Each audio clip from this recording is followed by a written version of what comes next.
बाबा साहब अम्बेडकर, महात्मा फुले, छत्रपति शाहू महाराज और उनके 1848 से लेकर 1956 तक 108 साल लंबे संघर्ष की बात चमारों को समझाकर उनको मैंने रजामंद किया। उन्होंने इस मूवमेंट को अपनाया। उत्तर प्रदेश में 1989 में बहुजन समाज पार्टी के 15 एमएलए चुनकर आए, 2 एमपी चुनकर आए और पार्टी को मान्यता प्राप्त हुई। उसके कारण इलेक्शन कमिश्नर ने हाथी का सिंबल जो महाराष्ट्र में गंवाया गया था, वो बहुजन समाज पार्टी ने फिर से हासिल किया। उसके बाद 4 और राज्यों में जहां चमार जाति बड़ी संख्या में रहती है, उन्होंने मेरी बात को माना, फुले शाहू अम्बेडकर की विचारधारा को समझा और अपनाया, जिसके कारण बहुजन समाज पार्टी 1996 में राष्ट्रीय पार्टी घोषित की गई। इलेक्शन कमिश्नर की तरफ से घोषणा हुई कि 5 राज्यों में मान्यता प्राप्त करके बहुजन समाज पार्टी फुले शाहू अम्बेडकर की विचारधारा को अपनाने वाली पार्टी अब राष्ट्रीय पार्टी बन चुकी है। 1996 में 8वें नंबर की राष्ट्रीय पार्टी थी। आज जब मैं आप लोगों के बीच में बोल रहा हूं, ये बीजेपी कांग्रेस के बाद तीसरे नंबर की राष्ट्रीय पार्टी है। इसलिए साथियों, आज बहुजन समाज पार्टी का नारा है कि बहुजन समाज पार्टी की क्या पहचान? नीला झंडा, हाथी निशान। इसलिए साथियों, आज तक जो महाराष्ट्र के मारों ने रिपब्लिकन पार्टी की बात को मानकर, इस बात को मानकर कि बाबा साहब अम्बेडकर की मूवमेंट महाराष्ट्र में कामयाब हो सकती नहीं, बहुजन समाज पार्टी के पैर नहीं लगने दिए। लेकिन आज लंबे समय के बाद, मेरे अनथक प्रयास के बाद, जब बहुजन समाज पार्टी को मानने वाले लोगों के माध्यम से, जो मैं बार बार कहता था कि बाबा साहब अम्बेडकर को आप लोगों ने महाराष्ट्र से धक्के देकर बाहर निकाला है, ये अच्छा नहीं किया है। बाबा साहब अम्बेडकर का क्या कसूर था? इसलिए अगर महाराष्ट्र के महार ही उनको धक्के देकर महाराष्ट्र से बाहर निकालेंगे तो उनको कौन अपनाएगा? लेकिन खुशी की बात है कि उत्तर भारत में 5 सूबों में चमारों ने उनको अपनाया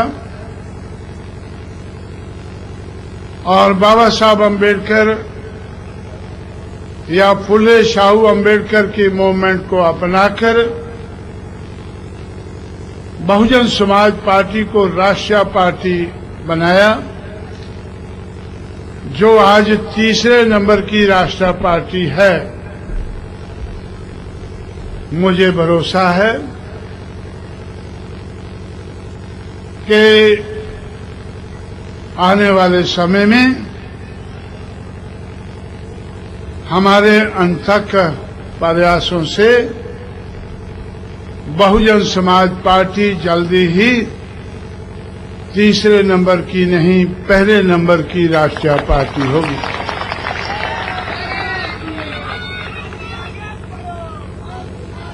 इसलिए साथियों, आज बहुजन समाज पार्टी राष्ट्रीय पार्टी बनी है और पहले नंबर की राष्ट्रीय पार्टी बनने की कोशिश में है। और आज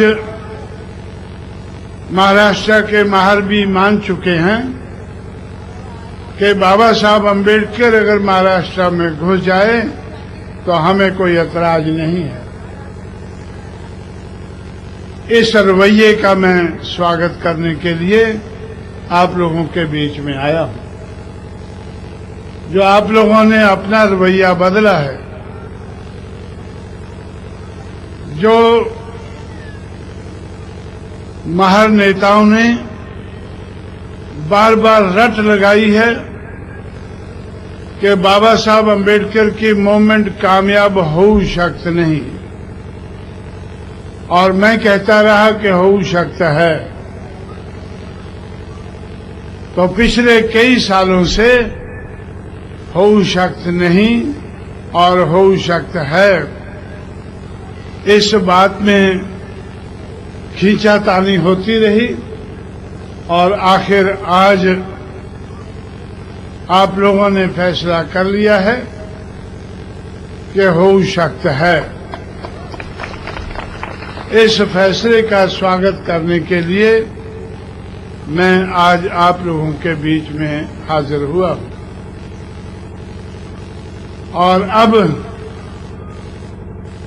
जब महाराष्ट्र के महारों ने ये बात मान ली है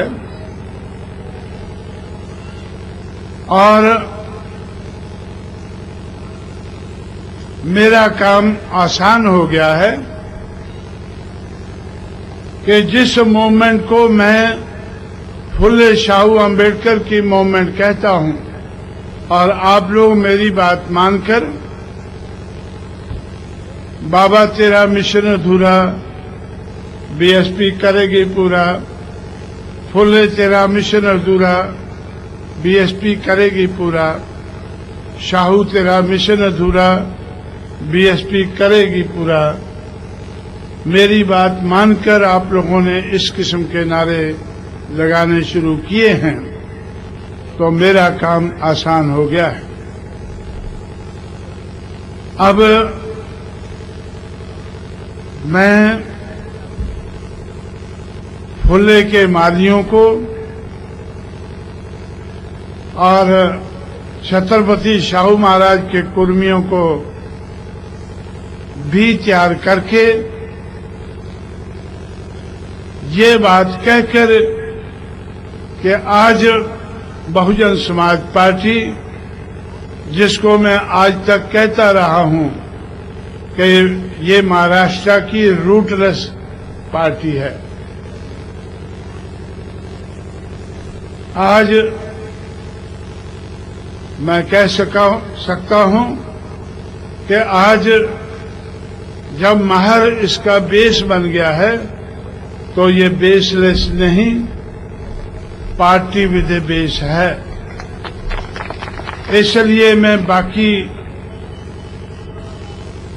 शूद्र समाज की जातियों को कन्विंस करके और बहुजन समाज बनाने का काम जो हम देश भर में काफी आगे बढ़ा चुके हैं, महाराष्ट्र में भी हम लोग बढ़ा सकेंगे। इसलिए साथियों, मैं ये बात कहने के लिए, आप लोगों का धन्यवाद करने के लिए मैं आज आप लोगों के बीच में नागपुर में हाजिर हुआ हूं।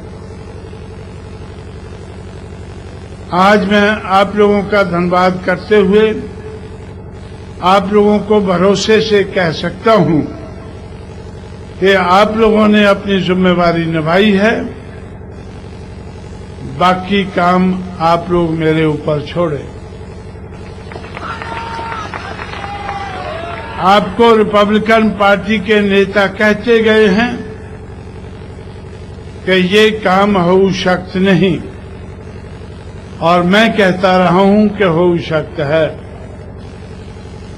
अब इस काम को करके दिखाना, कामयाबी से करके दिखाना, ये मेरी जिम्मेवारी है। आप लोग मेरे पीछे चलें,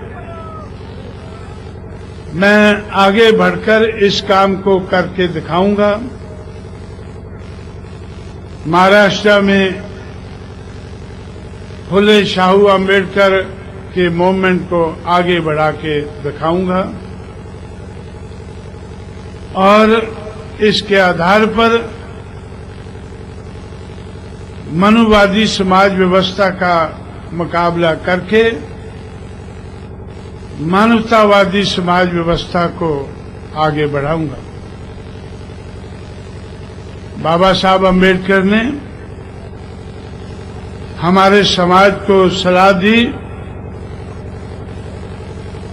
कि हमें खास करके 1936 में सेकंड महापरिषद बॉम्बे में करने के बाद उन्होंने फैसला लिया कि हमें जातियों का नाम बदलने से हमारा काम नहीं चलेगा, धर्म परिवर्तन करने से हमारी बात आगे बढ़ेगी। अगर हमें मनुवादी समाज व्यवस्था को हटाकर मानवतावादी समाज व्यवस्था का निर्माण करना है तो हमें बुद्ध धर्म अपनाना होगा। और बाबा साहब अम्बेडकर ने आपके नागपुर में ही कहा था कि मेरी चाहत है कि भारत देश को मैं बौद्धमय देश बना सकूं। लेकिन दुख की बात है कि 45 साल बीत गए बाबा साहब अम्बेडकर को बुद्धिस्ट बने हुए,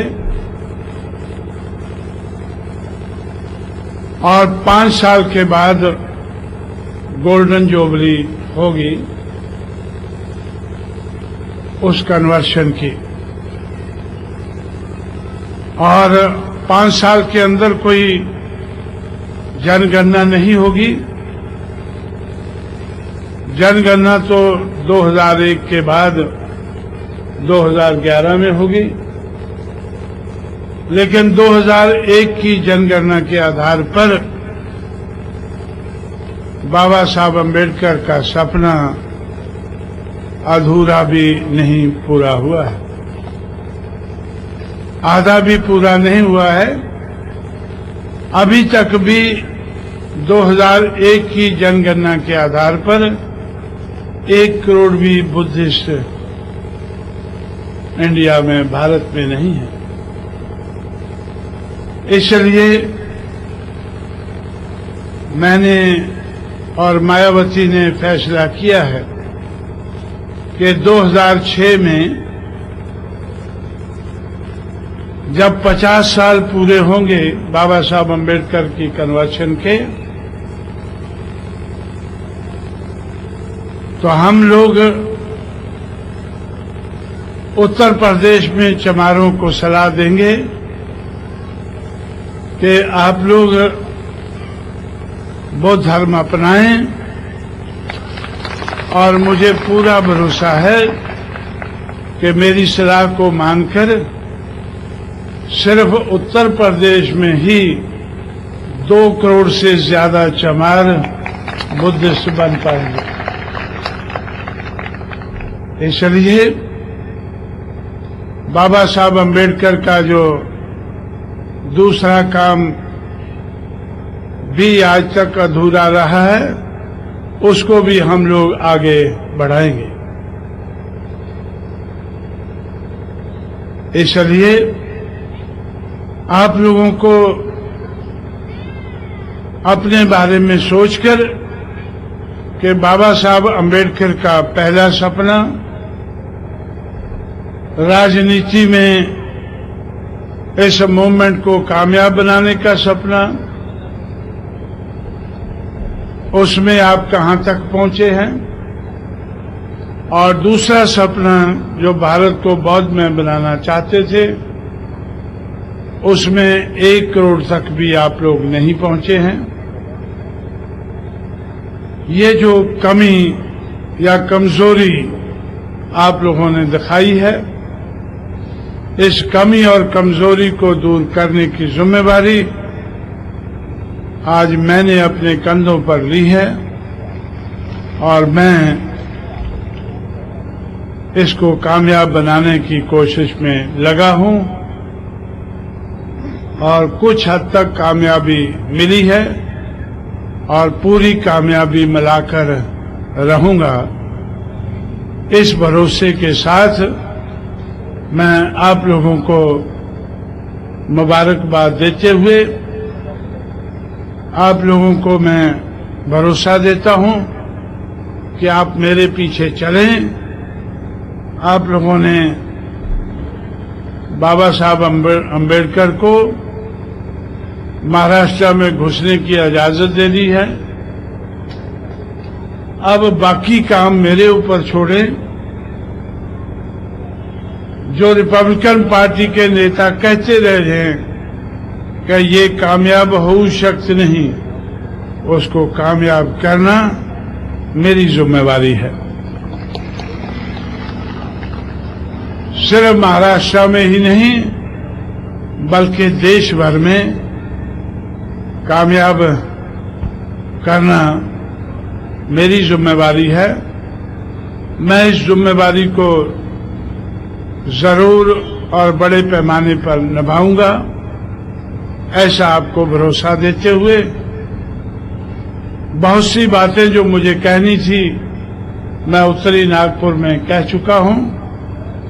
आप लोगों के सामने सिर्फ इस किस्म के ख्यालात रखते हुए, आप लोगों को इस किस्म का भरोसा दिलाते हुए मैं आप लोगों से रजा लूंगा। जय भीम, जय भारत।